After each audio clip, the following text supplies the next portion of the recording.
அதனுடைய தேர்தல் பயணமாக அதனுடைய தலைவர் விஜய் தனது பயணத்தை தொடங்கியிருக்கிறார். இன்னும் தேர்தலுக்கு 6 மாத காலங்கள் இருந்தாலும் கூட தமிழ்நாட்டில் தேர்தல் களம் சூடுபிடிக்க தொடங்கியிருக்கிறது. தமிழகத்தின் ஆளும் கட்சியாக இருக்கக்கூடிய திமுக 1.5 வருடத்திற்கு முன்னதாகவே தேர்தலுக்கான ஆயத்த பணிகளை தொடங்கியிருந்தார்கள். அதற்கான ஐவரணி அமைத்திருந்தது. அதற்கு பிறகாக கூட்டங்கள் நடத்தியிருந்தது. அந்த ஐவரணி பல்வேறு கருத்துக்களையும் கேட்கக்கூடிய அளவில் கட்சியோட நிர்வாகிகள் சந்தித்திருந்தது. அதற்கு பிறகாக தற்பொழுது அந்த கட்சியினுடைய இளைஞரணியுடைய செயலாளராகவும் முகமாக இருக்கக்கூடிய துணை முதலமைச்சர் உதயநிதி ஸ்டாலின் தொகுதி வாரியாக சுற்றுப்பயணம் மேற்கொள்ள தொடங்கியிருக்கிறார். அதே போன்று அதிமுக தமிழ்நாட்டின் பிரதான எதிர்க்கட்சி, சட்டமன்றத்தில் எதிர்க்கட்சியாக இருக்கக்கூடிய அதிமுக பலமுறை தமிழகத்தை ஆண்ட ஒரு கட்சி. அந்த கட்சியும் தனது தேர்தல் பிரச்சார பயணத்தை தொடங்கிவிட்டது. அதுவும் சொல்ல போனால் இன்னும் முன்னதாக 2 மாதத்துக்கு முன்னதாகவே அக்கட்சியினுடைய பொதுச் செயலாளர் அதிமுக பொதுச் எடப்பாடி பழனிசாமி சுற்றுப்பயணங்களை மேற்கொண்டிருந்தார். அவர் தற்பொழுதும் அந்த தமிழகத்தை காப்போம் மக்களை மீட்போம் என்ற தமிழகத்தை அந்த சுற்றுப்பயணத்தை மேற்கொண்டிருக்கிறார். இந்த வகையில தற்பொழுது விஜயும் தனது சுற்றுப்பயணத்தை மேற்கொண்டிருக்கிறார்.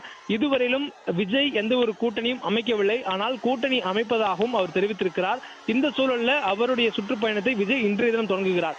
இன்று தொட்டு வாரந்தோறும் சனிக்கிழமைகள்ல விஜயனுடைய சுற்றுப்பயணம் என்பது டிசம்பர் மாதம் வரையிலும் மேற்கொள்வதற்கான திட்டமிடலை தாவேகாவினர் மேற்கொண்டிருக்கிறாங்க.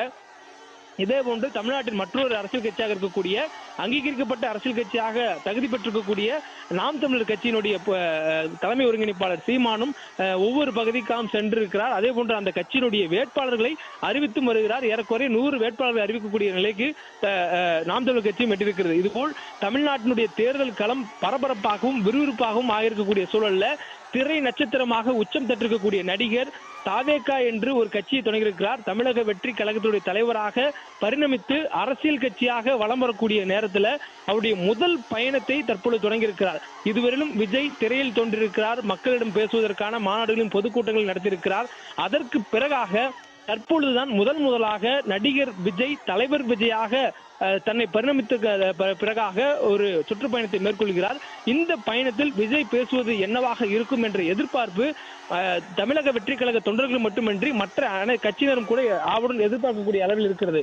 ஏனெனில் விஜய் முதலாக புதிதாக கட்சியை தொடங்கி முதலாக ஒரு தேர்தலை சந்திக்க இருக்கிறார்.